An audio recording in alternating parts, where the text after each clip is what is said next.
I want to start by celebrating you. Did you know that only 0.5% of the world's population can code? It's a very small percentage making a huge difference in the world.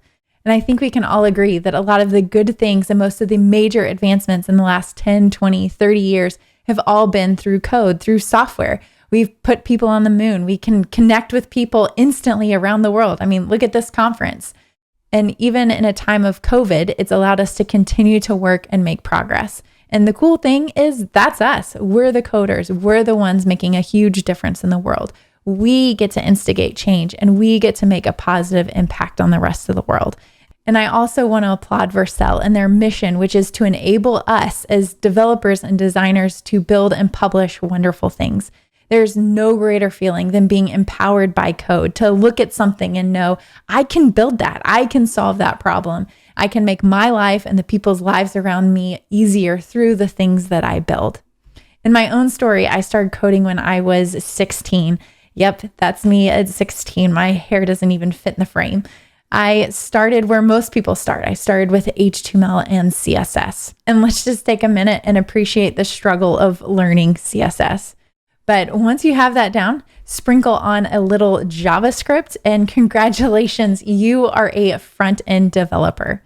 So where do you go from here? Well, let's tackle the backend. Yeah, it's hard. More like the backend tackles us. For anybody that's tried learning backend development, you know, back when I was 16, it required learning an entirely new language. Then along came some fantastic tools like Next.js. And with the single addition of this little API folder, the world changes. Suddenly you can write backend code in JavaScript in a language and framework that you already know and are familiar with.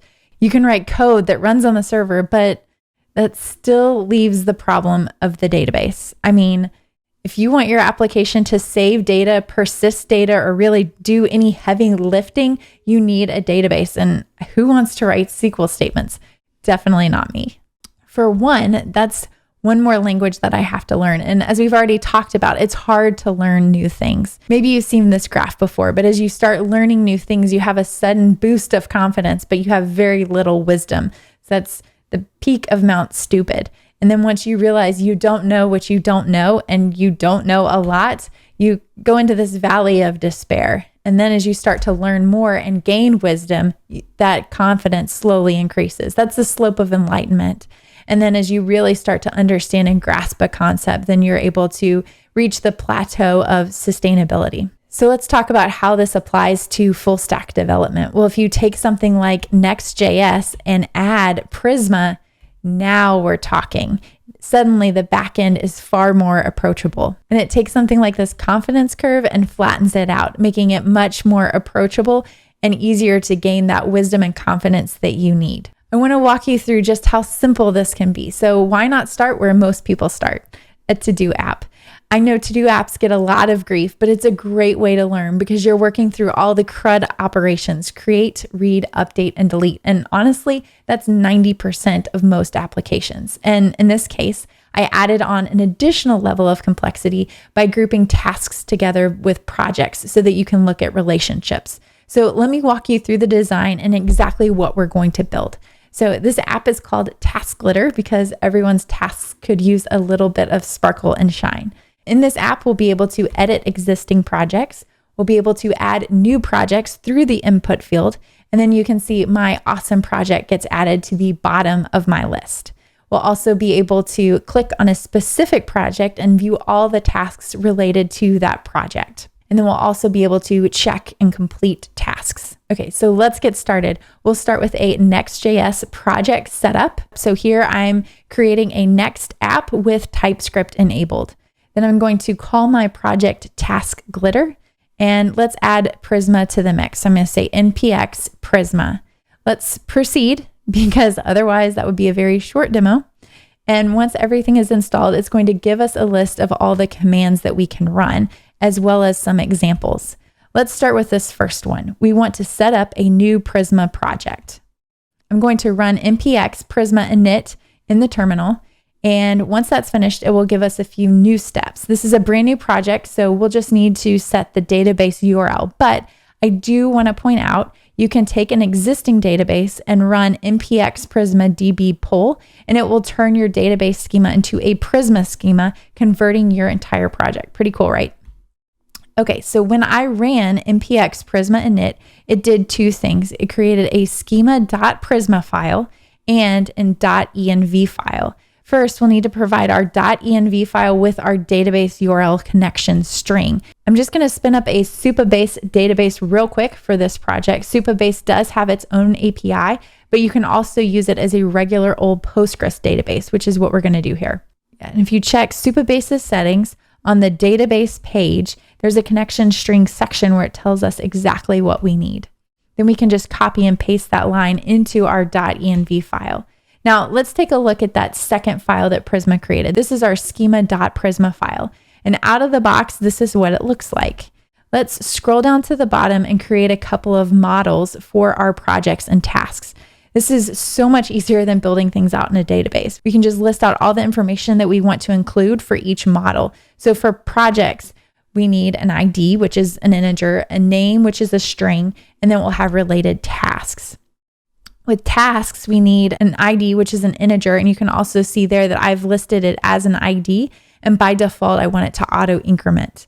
We also have a name, which is a string, the completed date, time, and we can use that to determine whether the task is completed or not, the order, and the related project.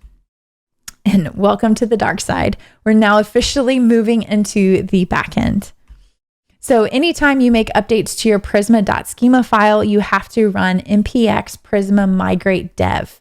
So I'm going to run that in the terminal, and then it'll ask me to enter a name for my migration. And I'm going to call this setup projects tasks, but you can call it whatever you want. And then magic. If you check your database within Supabase, you'll see tables appear in our database for projects and tasks. So what that did was that command created a migration file. So you can see that there in my sidebar, and here is the actual file on the right. And if you look at the contents, it contains all the SQL that we didn't want to write. It does that for you. The other nice thing about migrations is that if you're working with someone else and they pull down the project locally, it will build out the database for them. Okay, next let's run npx Prisma Studio within the terminal. And I know we have a GUI or a visual interface with Supabase, but what this line will do is it'll allow you to actually see your models within your browser window. So if you're running a Postgres database locally, this might be a better option for you. And that allows an easy interface to be able to add information. So for example, if I click on the projects, you can see right now I have no projects, but I can easily add a record. Now that we have all the backend pieces set up, let's actually set up the front end. And Prisma actually has a front end client to make these database connections very simple. So you can run npm install at prisma/client to get their library up and running. And the Prisma client is actually tailored to your own schema. So you'll need to generate it every time you update your schema. So you can run npx Prisma generate. Now, let's create a single Prisma instance that can be imported every time we need to use Prisma. This particular code comes straight out of the documentation. Now, let's take one more look at exactly what we're going to build. So here you can see I have a list of projects. We actually need to pull all of those projects from the database. So let's take a look at the code to make this happen. So if I look at my index.tsx file, so this is where I'm importing all of my projects, you can see that I'm using get server-side props. And inside I am using this Prisma call, prisma.projects.findMany, to find all of my projects. I'm returning that prop on line 37 and passing that onto the page. So you can see that comes in as a prop. Then I can pass that into my project page component. And I did want to point out while I'm here that Prisma will also generate all of the type information. So you don't have to try and keep those things in sync. Prisma will generate those types for you, which makes it really nice. Now, if we take a look at the front end in our console.log, this is the information that Prisma provides. You can see that it is a nice array, just how we like working with JavaScript. Makes it very easy to map over. You can see here in my project page component, I am using a map to loop over each project and display it. Now let's take a look at API routes. And this is really where you have unlimited power within Next.js and Prisma. So first I want to cover a few things. with each CRUD operator, so create, read, update, and delete, you also have an HTTP verb that corresponds with it. We'll make good use of this throughout our API. Okay, so let's talk about adding a project. So here on the front end, I have my project page component. So I'm using React Hook Forms, and I'm taking all of the data that comes from my form, and then I'm running an on submit once that form gets submitted. I'm passing in all of the data that came from the form, and then I'm going to build out my object. So here I'm grabbing the project name.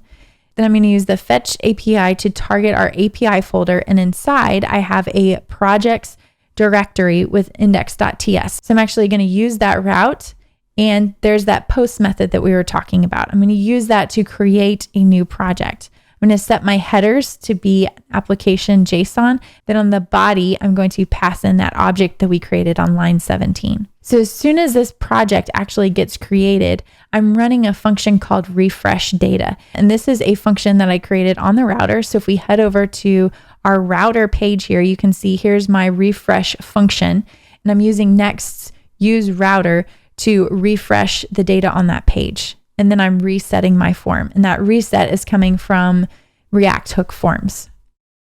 Obviously, this is all within a try block. So if it hits any errors, then I'm going to catch those and display them in the console. Now on the back end, what does that actually look like within our API folder? So I mentioned we're targeting our API projects index.ts file. And inside there's a handler function. And this takes a request as well as a response. So on the request, I can grab the project name that I passed over. Here's a Prisma call to create a project using that data. Okay, so now that we've created a project, how do we update a project? And again, this is what it looks like on the front end. So a user would click on that pencil icon and they would see an input field. So this is kind of similar, except instead of sending the user to API/projects, we're going to pass in the ID of that project in the URL. So it'll be API/project/ say 1, 2, 3, whatever the ID for that project is. You can see with the square brackets, I can make the URL dynamic. So within this file, you'll notice I'm checking on the request to see if there's a put method. And if there is, then I know that we're looking to update that particular project. So I can grab the project ID from the URL that I passed in. Then I can also grab the name that I passed in from the front end. Then I'm using the Prisma update function to actually update my project. And with the where clause, it's going to find my specific project. And with the data, it's going to pass all of that information over to the backend.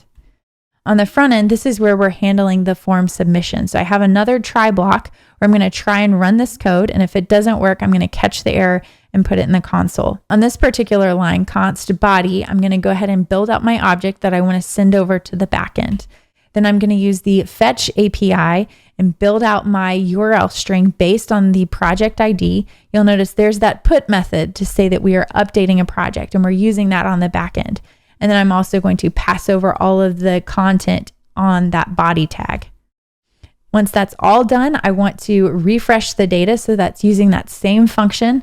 That way our list will get updated.